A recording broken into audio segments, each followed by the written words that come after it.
earlier than video. Yes, appreciate that reminder.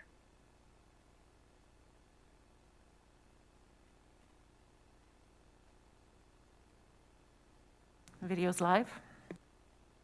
Welcome back, everyone, to the regular board meeting now, and I look to the committee for an approval of the agenda. Moved and seconded. All in favor? Opposed, if any? Motion's carried. Adoption of the minutes from November 24th. Moved. Or seconder? Second. All in favor? Opposed, if any? Motion is carried. Is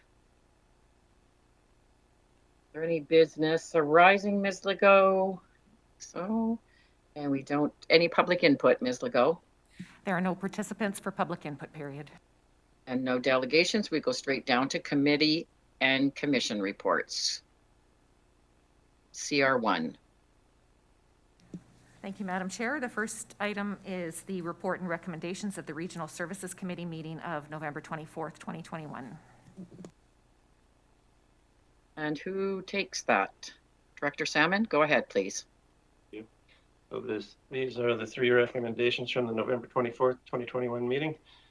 I'll read them all. Number one, that the report on the Regional District of Nanaimo Regional Growth Strategy Amendment, industrial lands south of Nanaimo River and Trans-Canada Highway, be referred to Regional District of Nanaimo staff with a request for information on impacts to the aquifer. Number two, that the development of a workforce housing strategy funded with $50,000 from Function 100 General Government Strategic Initiatives Fund and $10,000 from Function 121 Economic Development be approved. And three, that staff report a report on options for development and implementation of a Parks Memorial Donation Program. I'd move those three items. Been moved and seconded. Is there any questions? Seeing none, all in favor? Opposed, if any? Motion's carried. Thank you so much. Ms. Legault. Thank you, Madam Chair. CR2 is the report and recommendations of the Electoral Area Services Committee meeting of December 1st. And is that me or is that Director Salmon again? It should actually be Director Salmon. Yes, thank you. Okay, so that is, I'll move numbers 1 through 4 first. Get a seconder.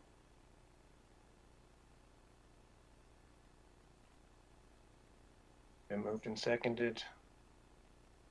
All in favor? Opposed, if any? Motion's carried. And number 5 is electoral area directors only. That one, please. Is there a mover? Moved. Second. All in favor? Opposed, if any? Thank you. Going now to staff reports. SR1 report. Ms. Legault. Thank you, Madam Chair. SR1 is a report from Legislative Services on the 2022 meeting schedule, and the proposed recommendation is one, that the February 9th, August 10th, August 24th, and December 28th board meetings be cancelled, that the January 12th board meeting be scheduled for 1:30 p.m., that CVRD bylaw 2889 be amended to reflect that regular board meetings be held on the second and fourth Wednesday of the month commencing at 1:30, and that the 2022 board and standing committee calendar be approved. Been moved. Is there a seconder? Seconded. All in favor? Oh, hold it. We got a question before I... Yes, if I might, Madam Chair. Go ahead. The recommendation, and I'm just skimming through the staff report here as well, makes no mention of blended versus in-person versus virtual meetings. And I know some meetings are described on the agenda as being blended, others are virtual. Do we need some specificity on those issues, or do we just leave that to staff? Like I said, it's not really addressed, and I suspect the public's going to start wondering, you know, why we continue to pop up on the Brady Bunch screens when some of us are in the boardroom here and others are not, and I'm just wondering whether we need to have some more specificity around that. I know in the North Cowichan context, we passed a motion, similar schedule, but that said that, the meetings would be either in-person, virtual, or a blend, and it was specifically addressed in the resolution so that people understood that we had options. There's no options outlined in the motion with respect to how we're going to Ms. move Legault? forward. I think it would be important if the meetings were completely virtual. That's not to say that's not an option to provide more clarity to the public, that the meeting may be held in a variety of formats. Regardless of what way it is held, we have to provide a location for the public to come here and see the proceedings, and the doors are open for limited seating in the boardroom. Is that sufficient, Director Sebring? Yeah, it'll do. Thank you. Thank you. Now I'll call Director Morrison.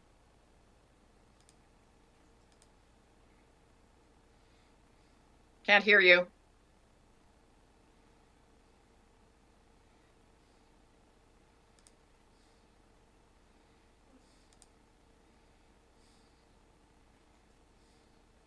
Director Morrison? Can't hear you. I'll go to Director Martman and maybe you can get Director Martman, go ahead.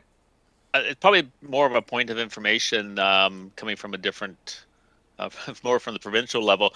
Does nothing changes up to lead up to the election when the election is called in terms of meetings? Ms. Legault? So there isn't a required cutoff date where the board would not be allowed to do any business, as there is after the writ is dropped in senior governments. Thank you. Director Morrison, did you get the microphone fixed? No, I still can't hear you. Is there anyone else with a question?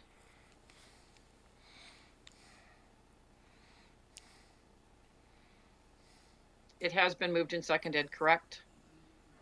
So just wait for Director Morrison. Ian, try pulling out, you've got two plug connections, one on the USB and one on a little jack, just for you to see if they're mainly reseated.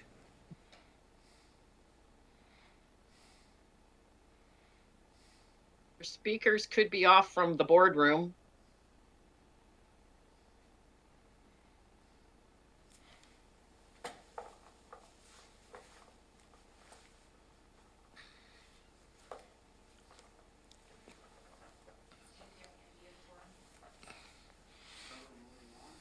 Oh, you got it, or you want us to go ahead? Okay, so I'm going to call the question.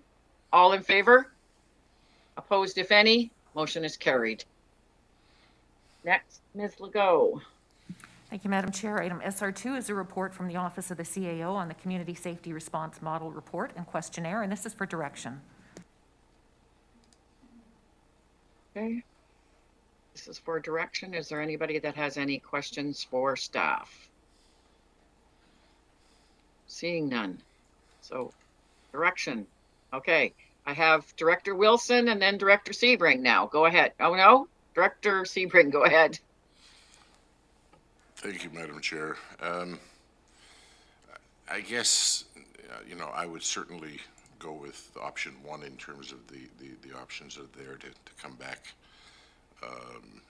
to get a report back from staff on the implications of this. I mean, this report really, to me, is kind of an early check-in to see if there's an appetite to complete any of the future work in the Corridor Safety Office. And there's still some gaps in the model as indicated by the consultants, but it makes sense that there are implications, I think, for the regional district if we go ahead with this. And that's why I think it would be important that CVRD complete the questionnaire and that we move forward. We should understand that the specific implications to the CVRD, from my perspective as the mayor of the municipality that sponsored this whole process, is that we need some kind of regional buy-in. For example, the report mentions, and even on this report that we have before us, mentions the notion of a social planner.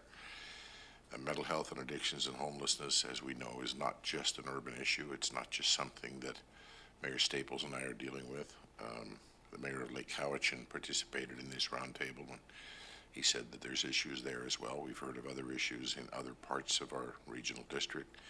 So you know, the issue here really is to what degree should the regional district get involved in this process? And that can cover a fairly wide range of possibilities. And that's why, you know, the recommendation, recommendation number one basically says fill out the survey and let's get some kind of staff report on this thing so we get a better idea at this table of what the implications are following through on that whole thing. So I would move recommendation one in the staff report. Okay, it's been moved and seconded. I turn to Director Smith and then Director Kuhn. Thank you. As a CVRD appointed representative on the Community Health Network, I believe that area and many of the other area groups in the Cowichan Valley Regional District areas already cover a lot of these areas off, and I'm concerned about the staff capacity. We are all very aware that right now we are missing staff, and staff capacity is not something that we need to ignore. We need to reflect on it, and I think it's very important that the staff capacity is already being exceeded. I think that also we talk about the government being downloaded onto the local government and how many times we see things that are downloaded that are then the responsibility of the local government to speak on these issues, take them on financially, and then all of a sudden we're a couple of years down the road going, how did we get into this? And I think those are things, and we know that everything is underfunded. So if we step up and start taking on these responsibilities, and there isn't the funding coming from higher governments, then we have to put those funds onto the taxpayers. And I'm really not sure that this is the direction we want to be going at this time. Thank you. Okay, turn to Director Kuhn. Yes, I'm concerned about this proposal for the same reasons as Director Smith pointed out. And I've got two reasons. One is that, yes, again, we're branching out into something that local government hasn't really been involved in, where we kind of feel pressure to get into that because the provincial government isn't doing enough. And so it's one more of these items that takes us away from what we had discussed so many times, and that is to get back to the basics. So that is one reason. The other reason is all these problems are down in the Duncan and North Cowichan area. There's no problem like that out here in the West. And I'm sure some of the other outlying areas don't have any problems either. So according to representing my area here, I can't vote in favor of something that commits my area and my residents to contribute money into something that doesn't affect us up here. Thank you. Director Marsh.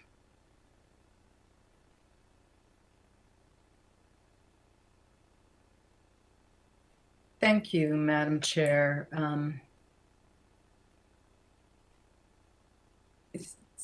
This is one of the challenges, it seems, that we face in a regional district.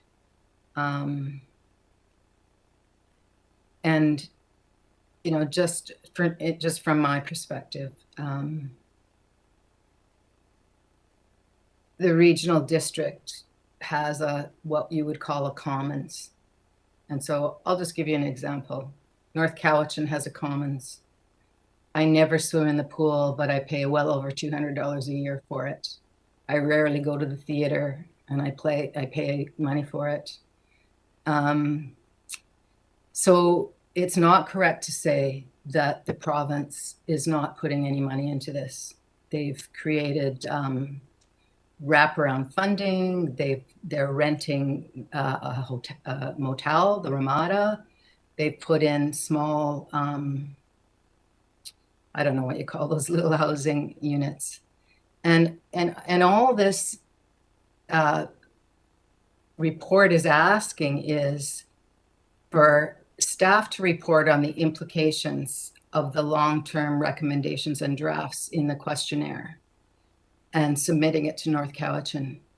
And I can tell you that people with mental health issues and substance use disorders, for the most part, they stick to the core of the commons. So they can be together, so that there's a place where they can use a washroom at 1 a.m. or midnight or whatever time McDonald's or whatever closes. They're not likely to hang out in any outlying area. However, they may actually have grown up in those outlying areas, because mental health and substance use disorders, they are not a result of any particular income level or any particular belief system or any particular geographical level. So I look at this as there's issues in the regional district, and we're working with the province and the city of Duncan and North Cowichan, and in particular those businesses in the corridor, are taking this on, and it's wearing particularly those business people down. And I would just posit that I don't think there's anyone who lives anywhere in this regional district that doesn't sometimes go to the core to go to an appointment or to do some shopping or something, because that's just how it is. So I would just ask the board to consider just giving some input. And this is a worldwide problem, and opioid deaths are up in the province. And many people that get to the state where they require that kind of where they require opiates, they got started on them, from a doctor's prescription after they had a surgery or something. So, I just feel like I've said this so many times, and forgive me if I've said it here. We take care of stray animals, and we don't even blink an eye. We have all this compassion. But what about our fellows? Homo sapiens are in the animal kingdom. They're called humans, but they're Homo sapiens. They're mammals, just like dogs and cats. And I think that we need to continue to work with the province and press the province, as Mayor Staples and MLA Firstino, MLA Routley, Mayor Sebring, and other members of that coalition have been doing. And I think that, this is part of your community. We're part of the CBRD, the City of Duncan, North Cowichan. We're all part of a valley. And I think it's important that this work gets done. Thank you. Director Sebring. Thank you, Madam Chair. Maybe to close, maybe not, but just to Director Smith's point about staff time, I read what our acting CEO wrote. The main financial consideration is staff time and reporting on the potential consequences and implications in preparation for completing the questionnaire. 3 to 5 hours spent across senior management. That's not a lot of staff time for what I consider to be a valuable project. To Director Kuhn's comment with respect to my area is not affected. Your area is just down the hill, or just around the corner, if you would, from Lake Cowichan. I'd invite you to have a chat with Mayor Day, because his area certainly is affected. It does stretch, as I said, beyond the corridor that straddles Duncan, North Cowichan, and Cowichan tribes. beyond that, this motion doesn't commit us to spending money. It says, report on the implications of the model's long-term recommendations. So we'll get a report back to this board on what those implications are. At that point, we say, okay, does that mean that we have to spend money? And then I certainly take the point from some of the electoral area directors that say, you know what, I don't want to spend money from my area on something that's not a problem in my area. I don't know. I mean, how we sort that out, I have no idea. But let's at least get the report so we know what we're dealing with. And for 3 to 5 hours of staff time, I think that's absolutely worth it. So. Okay, option one has been moved and seconded. Thank you, Director Sebring, and I will ask Ms. Legault to read it out, and then I'll call the question. Thank you, Madam Chair. Staff report on the implications of the Community Safety Response Model long-term recommendations and draft responses to the questionnaire with the intent of completing the questionnaire and submitting to North Cowichan. Okay, all in favor? Opposed, if any? Director Morrison and Kuhn and Smith opposed. Motion's carried. Moving on now. Madam Chair, Yes? so that the response from staff doesn't come back to the board before being submitted to North Cowichan? After it's submitted to North Cowichan. Ms. Mohan? No, before. I don't, I'm getting people waving and, okay, Ms. Mohan.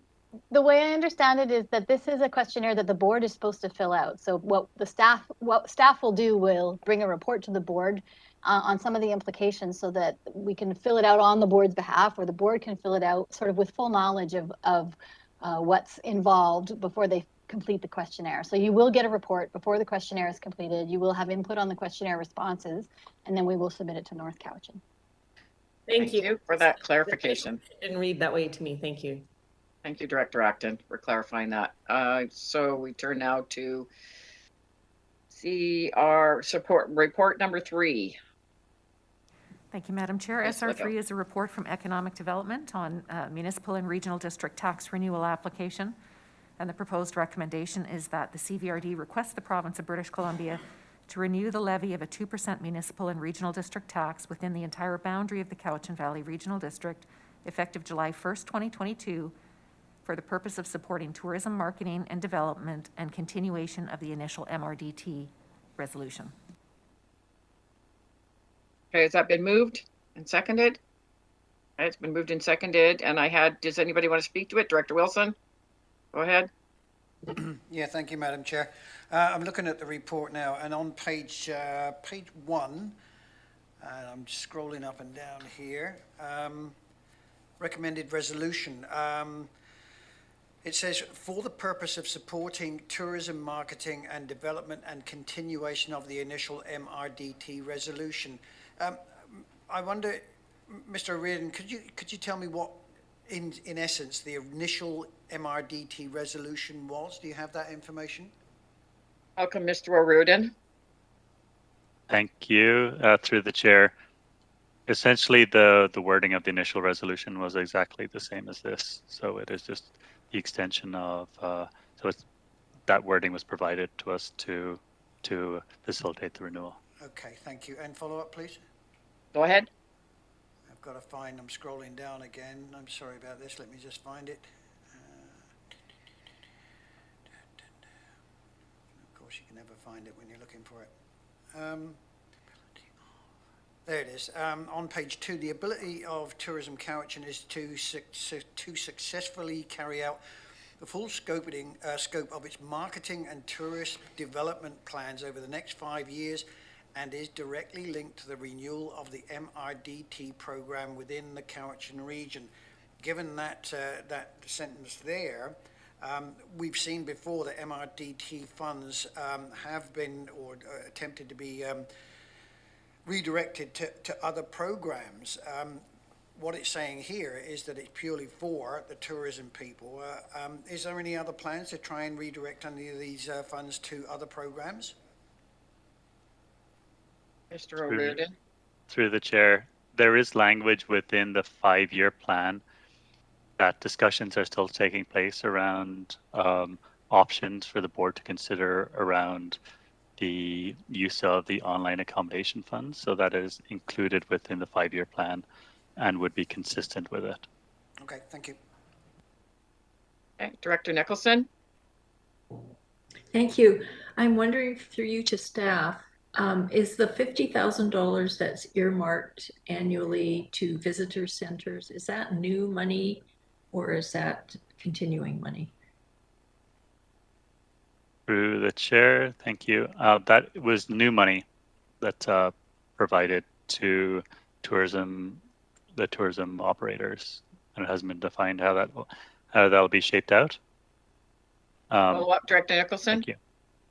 Well, I'm just wondering if this is going to alleviate the pressure that I read about in the newspaper that that Duncan is facing about the annual grant that they give to the visitor center and their inability to continue at the level they were providing that grant. And I know I've given a grant and aid to the visitor center, and I'm just wondering if anyone knows how much pressure the visitor center that this alleviates or not. Mr. O'Riordan? Through the chair, without getting too deep into it, the purpose of this funding is to be incremental to existing funding that's in place. So it cannot be used to replace it. So there'd be a bit of trouble actually if that funding got reduced on the basis of it being from the city of Duncan or others on the basis of being increased here. It would cause issues with MRDT. It is conditional. It should be incremental to existing funding sources as outlined in their guidelines. But this funding, as we stand this year, I think if it is divvied up in a pretty fair way, should go a long way to providing support to the regional visitor center who's running a deficit yearly, and to other visitor centers who would, I'm sure, value that. Thank you for the clarification. All right, thank you. And I turn to Director McGonigal. Thank you very much, Madam Chair. Through you, if I may, just to be clear, this is a renewal of the MRDT. Is that correct? Correct, at the same rate. I have received numerous requests and questions by my fellow councillors in the town of Lake Cowichan on MRDT, and unfortunately, as I'm not as well versed as you are in the MRDT or the online accommodation, and I'm wondering if at some point in the future that you could make a presentation to the town of Lake Cowichan. And pardon my levity, Madam Chair, but this is the only opportunity I had to bring that up. Yep, thank you. Thank you, Director McGonigal. I did see that that conversation at council level, so I'd be happy to work with Tourism Vancouver Island so we can provide an update and guidance on that. Thank you. Director Morrison. Not working.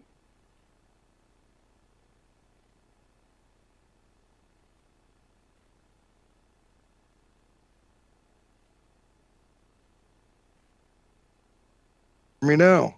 Yes. Every trick in the book.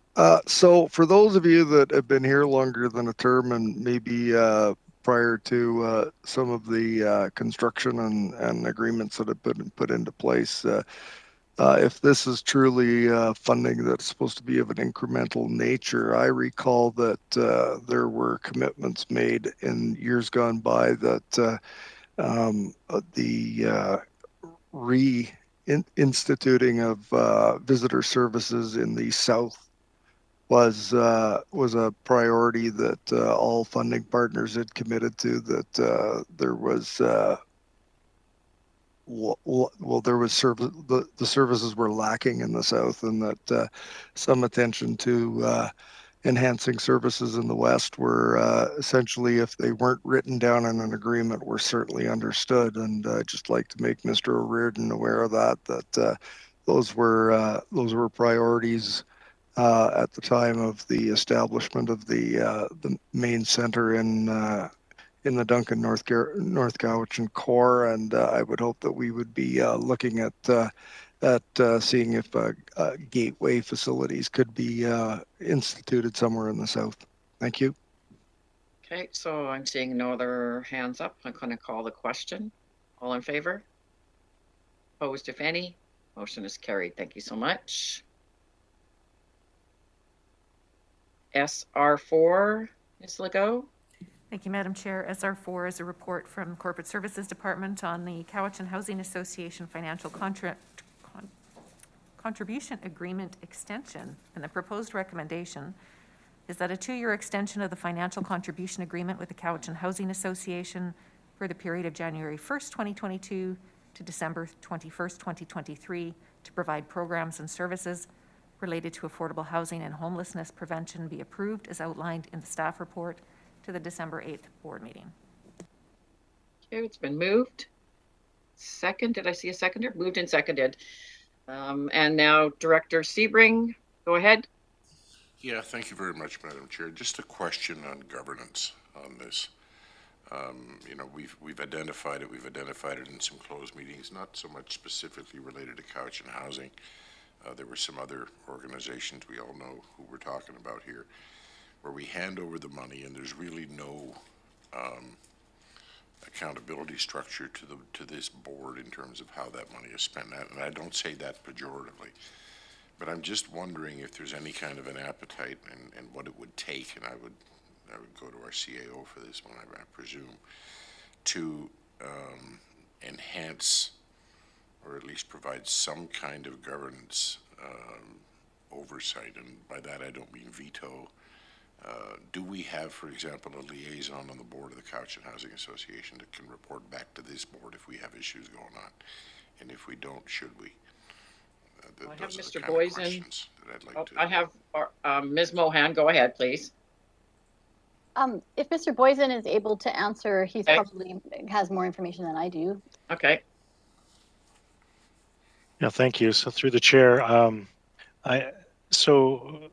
there's for the operational funds that are used each year, there's an outline and a plan that's provided to staff. And so general manager corporate services position has been reviewing how the money is going to be spent for those operational funds each year. And that's been the way that the task has been set up in the past. And then when it comes to using the reserve funds, that's something that we bring forward to the board. And so we would be bringing forward some of the information that was presented by Michelle Cook. We would, that information included quite a few projects listed for 2022 and some different options. We just talked recently about her providing us with a proper letter about what her plans would be for 2022 to utilize the funds. And then we'd bring that to the board with a full report. And so that's the current process right now, as I understand it.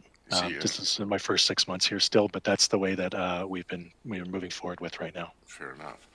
And all due respect, Mr. Boysen, but I'm wondering whether we have the cart before the horse here. I'd like to see that report of what they plan to do with this money before we allocate the money. And I'm not saying I'm going to vote against the motion, but procedurally and from a process perspective, wouldn't it make more sense to know what it is that we're committing to, I guess is my question.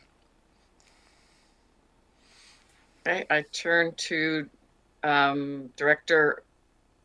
Okay, I see you, Director Wilson, because you're wiggling your hand, but Director Marsh was ahead of you. You were throwing me off. Okay, Director Marsh, then Director Wilson. Yes, thank you very much, Madam Chair. The original agreement with Cowichan Housing Association was that we were the flow-through, I don't know what you call it, group for them. And they do have work plans and they do let us know, but we are not controlling them because we, with all due respect, we don't know what the need on the ground is.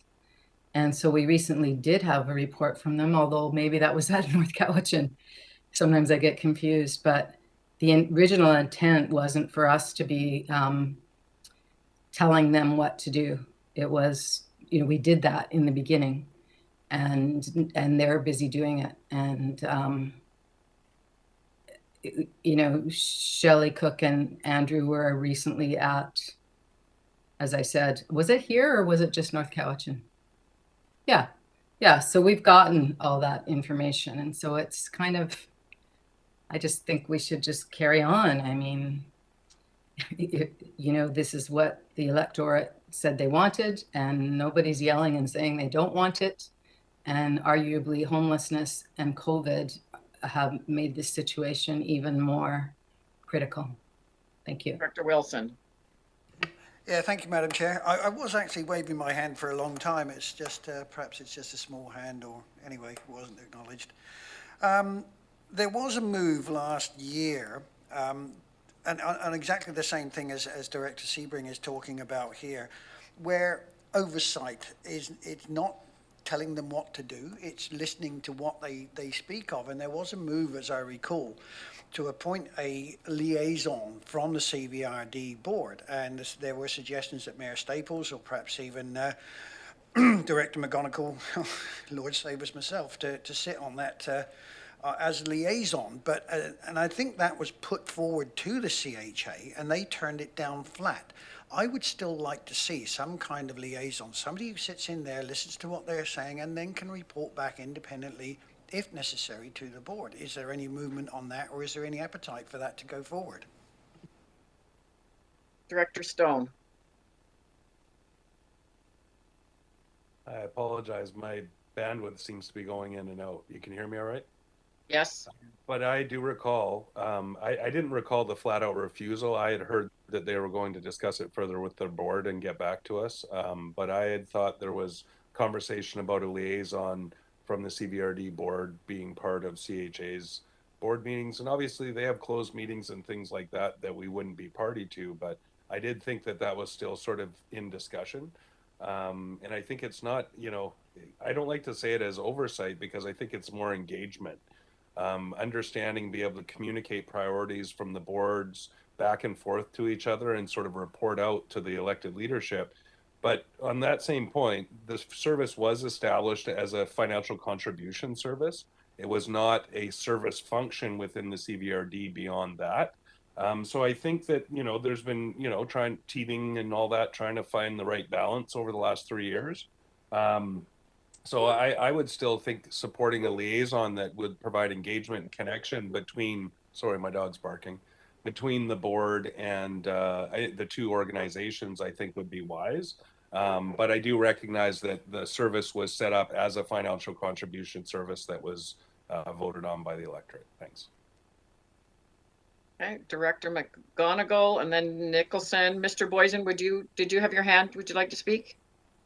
Yes, thank you, Yes, Madam Chair. I just wanted to make sure it's really clear. Hopefully I said just clearly about how things are working. So the housing fund, where there's the annual contribution that goes into that housing fund, it is in the agreement that the funds are dispersed from the housing fund. Those will be approved by the board.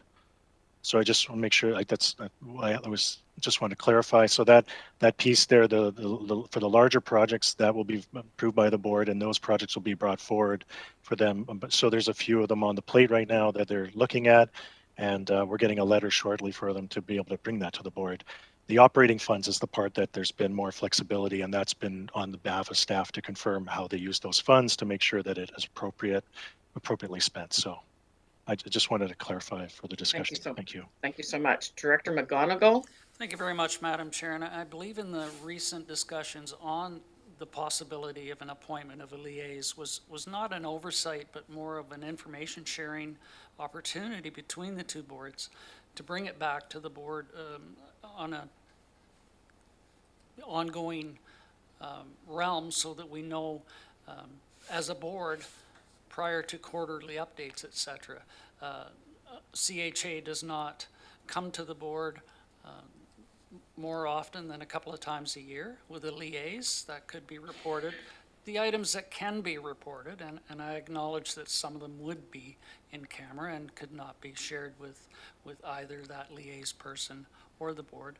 But as a continuum of the service, I think it's important that there is some representative from the funding provider to the CHA on that board. Director Nicholson.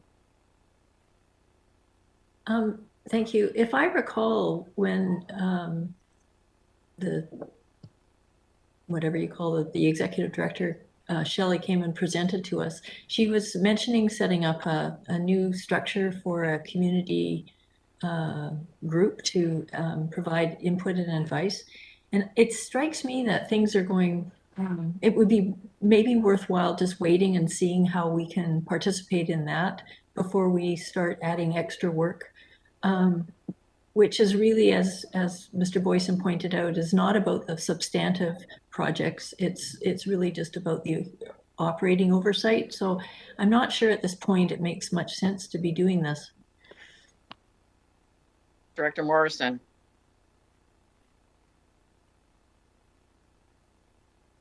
Thank you, Madam Chair.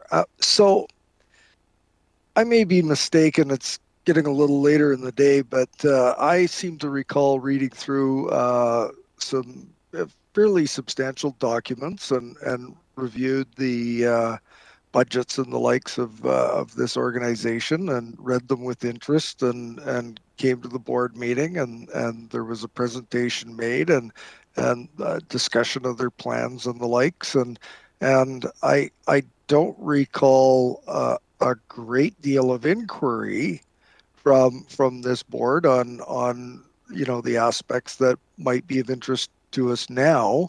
So, I guess I raised the question is, we have a number of functions that are just like this one that for some reason hasn't raised the interest that this is. And is this a case of it's the dollars of that the taxpayer dollars that are going to this that we just want to keep a closer eye on? And I would suggest that our staff are pretty good at watching nickels and dimes, and I'm comfortable with that aspect of what they're doing. And so, if this is something that we're contemplating for all of our flow through services, I think not. We haven't had that many issues that I can recall, and if it's this one, is it what's the aim here? Is it the dollar amounts that the board just wants to be that much more hawkish on?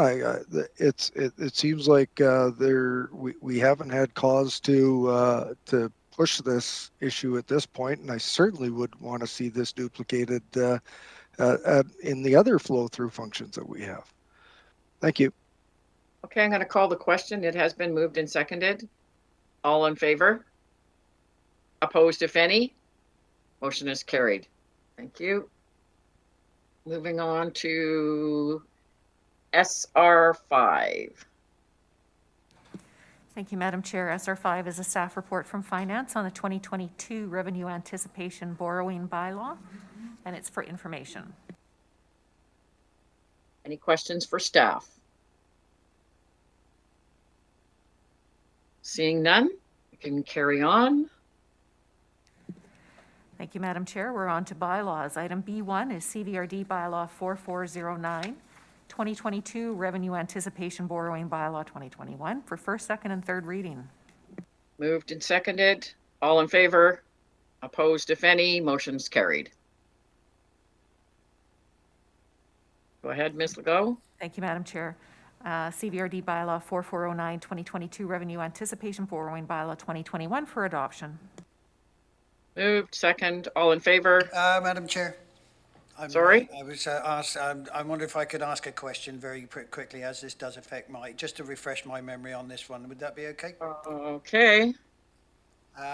Question to staff. As I recall, this, I think, is to do with the rezoning of the area up Gallia Road, just behind Fisher Road. Is that correct? Not yet. Who can take this? Mike jumped ahead to the next one. Sorry, the question was related to the next agenda item. We're still on the Revenue Anticipation Bylaw.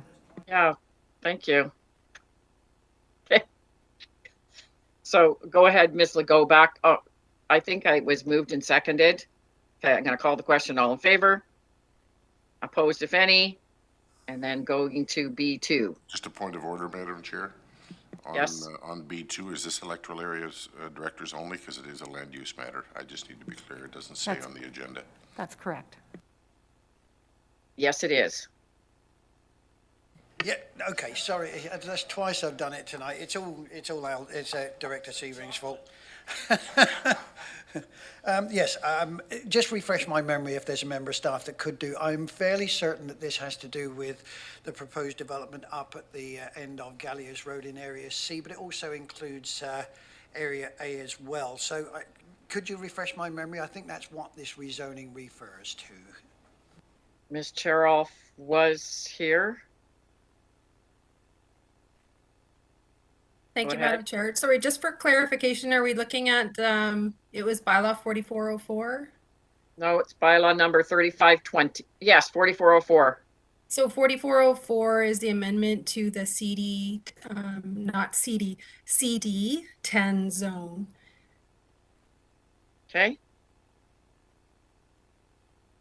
Yeah. Director Wilson, did that clarify it for you? I think so, but I think it was brought in just because of the rezoning of that particular area. I'm sorry to ask this, Ms. Gerald, but I'm just, I know we have talked about it, but if you do recall as to why it was brought in, it would be a great help to myself, and I think Director Salmon as well, because it includes his area.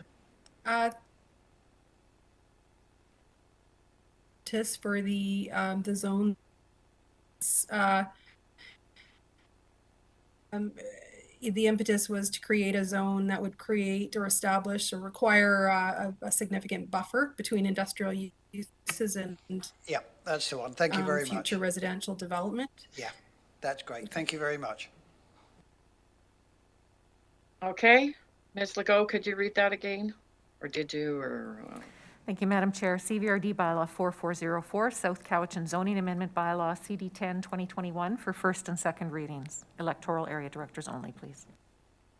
Moved. Second. All in favor? Opposed, if any? Motion's carried. Thank you. Ms. Legault, is there any questions for question period? I'm just going to take a quick look. One moment, Madam Chair. There's no one in the gallery, and we've not received any requests to participate virtually. Okay, so motion to, we need to actually go back into our meeting. Motion to close the meeting to the public in accordance with the Community Charter, Section 91A and C. Thank you so much. So 10 minutes. And we stay here.